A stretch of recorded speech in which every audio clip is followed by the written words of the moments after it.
ibu-ibu. Kita sedap banget.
Berhenti sudah berhenti.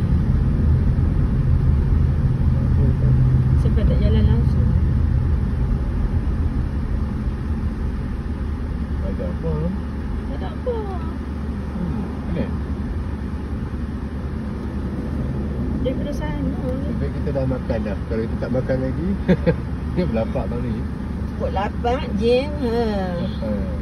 Lagilah. Mulalah pening kepala. Makan sampai dah tu.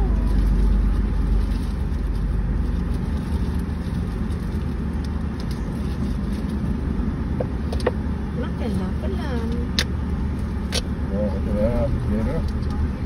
Dah dah? Panjang tak? 13 minit dia kata macam. Tu dia.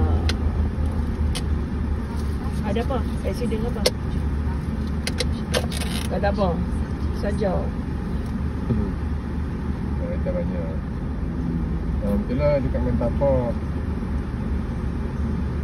Tapak memang Orang mesti semayang kan? Bukan doa. orang berhenti macam-macam. Semayang, Nak keluar. berhenti makan. Tapak. Hak nak keluar tu, hak nak masuk. Pangkut ke? Saya pun dia kata pukul 5 pun lepas. Ada berapa jam ni?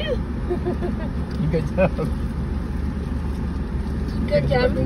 Kita ada 2 jam ni. Dia sepatutnya 2 jam. Sebab jam tu dia kata 3 jam. Ini macam masam belah.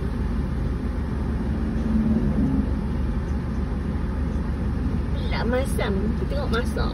Pelam kecil tau. Sepatutnya manis pelam siam.